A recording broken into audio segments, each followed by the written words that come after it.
Bismillahirrahmanirrahim. Assalamualaikum warahmatullahi wabarakatuh. Terima kasih atas waktunya. Perkenalkan, saya Parwoto dari Prodi Akuntansi Lembaga Keuangan Syariah. Mewakili tim pengabdi yaitu Ibu Sri Handari Wahyuningsih dari Prodi Manajemen dan Saudara Yusuf Ma'arif dari Prodi Agribisnis Universitas Muhammadiyah Yogyakarta. Pada kesempatan kali ini, saya akan mempresentasikan pengabdian kami yang berjudul Penguatan Kapasitas KWT Giri Makmur dalam pemberdayaan perempuan. KWT Giri Makmur adalah kelompok wanita tani di Dusun Wonogiri, Kelurahan Jatirejo.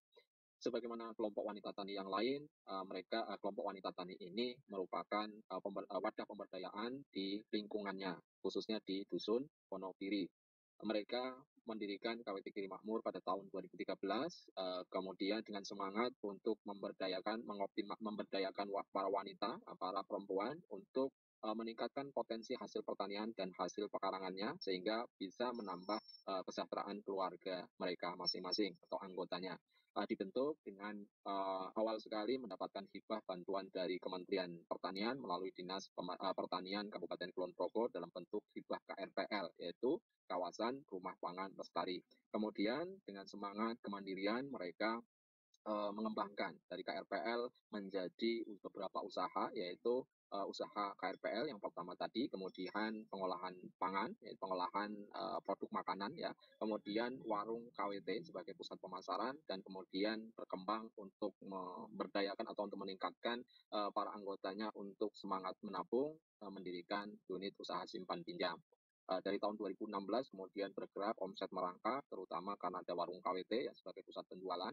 Hibah KRPL ini diberikan sebesar 3 juta di tahun 2013, kemudian berkembang menjadi 15 juta di tahun 2016, dan karena perkembangannya bagus di tahun 2019 kemudian juga berkembang menjadi 50 juta.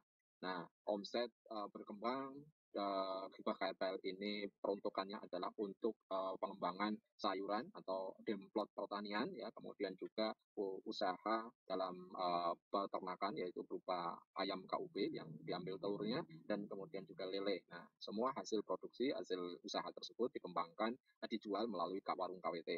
Struktur organisasi cukup ringkas, yaitu terdiri dari ketua Ibu Sumarni, dan kemudian anggota dibantu oleh satu orang sekretaris dan satu orang bendahara.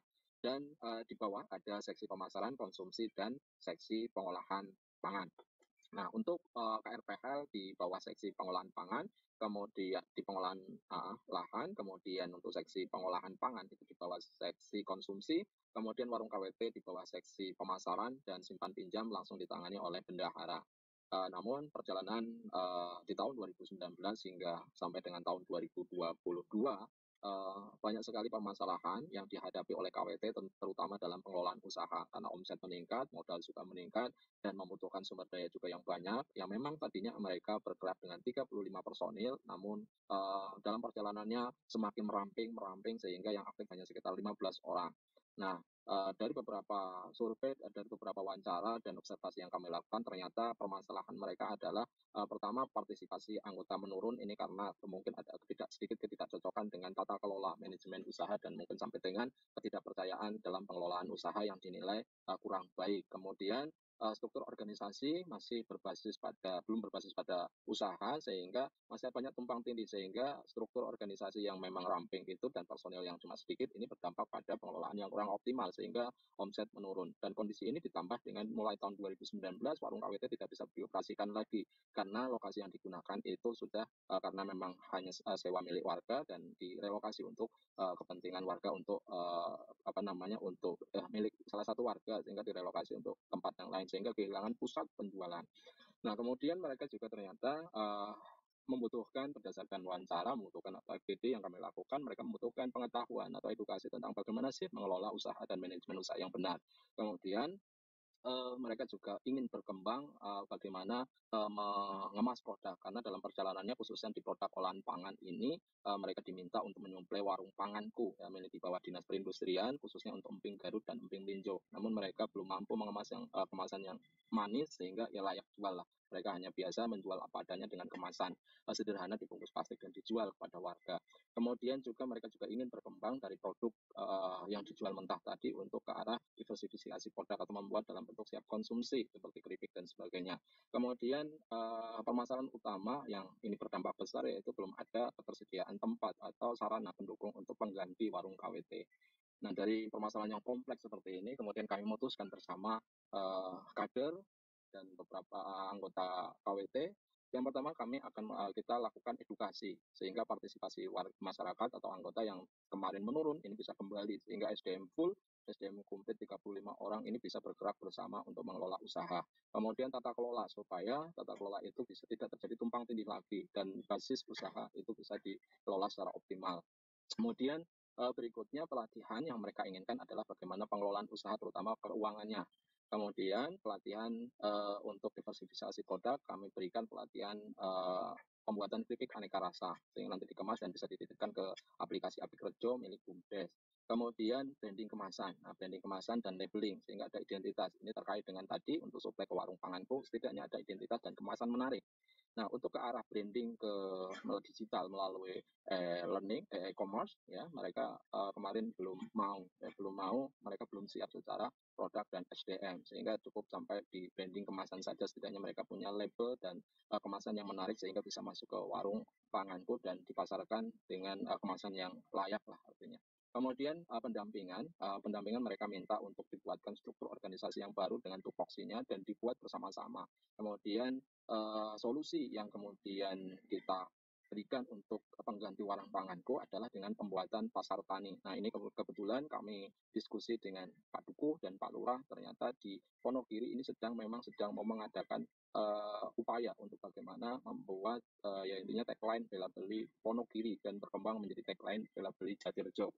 Nah, sehingga bersambut pada akhirnya Dukuh Wonogiri memberikan satu tempat yang posisinya agak strategis di tengah kampung atau di tengah dusun Wonogiri sebagai media dan bertepatan di depan Demplot KWT, yaitu sebagai pasar tani. Dan satu lagi yang sebenarnya kami tidak sampaikan di dalam artikel adalah supply untuk BPNT, jadi bantuan pangan non tunai yang diberikan kepada mereka-mereka yang mendapatkan program PKH. Nah, kalau di tempat lain mungkin di-cover oleh warung atau tempat yang sifatnya personal, tetapi karena bela beli Wonogiri ini pada akhirnya dialihkan. Semua suplai diberikan kepada hak suplai diberikan kepada KWT, sehingga warung KWT bisa tergantikan, omset warung KWT bisa tergantikan dengan adanya pasar tani dan suplai BPNT tadi. Baik, ini gambaran penyuluhan yang kami lakukan, penyuluhan kemudian kita kemudian secara aktif mereka kita libatkan dalam prosesnya. Kemudian ini yang atas ini gambaran tentang pembuatan keripiknya. Mereka sebenarnya sudah mahir ya untuk membuat keripik, tapi mereka belum mempunyai resepnya. Nah, anak-anak ternyata ada yang berbisnis atau memiliki usaha di bidang keripik ini.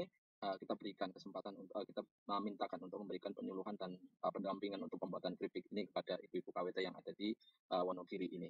Nah, ini gambaran kemasan sebelumnya dan kita gantikan bersama anak-anak KKN atau teman-teman KKN, kita kemas supaya sederhana tetapi identitas dan elegan gitu. Dan identitas dari KWT ada. Kemudian bubur. Nah, ini sisi menarik kami temukan juga. Di sana ternyata ada satu makanan yang itu khas Wonogiri, yaitu bubur. Ya mungkin bubur ayam itu di mana-mana ada. Nah, ini bubur beras yang belum yang enak dan ternyata selalu laris manis ketika kita uji cobakan untuk pasar tani. Nah, kemudian ini kita kemas ya, kita kemas menjadi tampilan dengan mug seperti itu dan kita kasih label. Ini contoh tampilannya dan dari sini searah dengan tagline bela beli Wonogiri, kita jadikan ini sebagai makanan konsumsi di setiap event pedukuhan dan masyarakat di dusun Wonogiri, khususnya yang sifatnya organisatoris, misalkan RT dan sebagainya. Karena dengan adanya pengemasan seperti ini sangat fleksibel. Berbeda ketika sebelumnya hanya dibungkus seperti itu kelihatannya kurang premium mungkin, terlalu biasa dan kurang fleksibel tentunya. Nah, kemudian ini gambaran struktur organisasi yang kami buat. Jadi kita basisnya berdasarkan seksi kita buang, kita akhirnya basisnya pada langsung, di bawah ketua membawa seksi-seksi dibantu oleh bendara dan sekretaris. Kemudian ini gambaran kemasan ketika proses pengemasan bahan atau sayuran untuk suplai BPNT.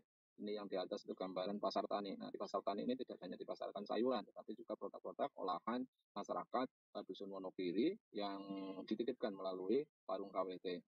Uji coba pertama, kedua ternyata menghasilkan omsetnya rata-rata dari 2-3 karena ini per minggu ya, seminggu sekali.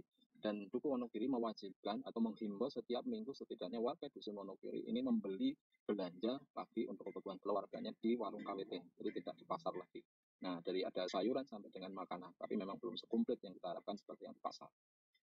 Lanjut, mungkin itu yang bisa kami ceritakan sedikit, mungkin ini waktunya sudah terlalu panjang, masih banyak yang sebenarnya kami bisa ceritakan, monggo silakan, tindak ke Dusun Wonogiri terutama di pagi atau di Minggu pagi, nikmati bubur Dusun Wonogiri yang khas. Terima kasih kepada LPM, Lurah Jatirejo, Dusun Dukuh Wonogiri, dan tentunya kepada Ketua KWT Makmur dan semua tim KKN PPM periode ini.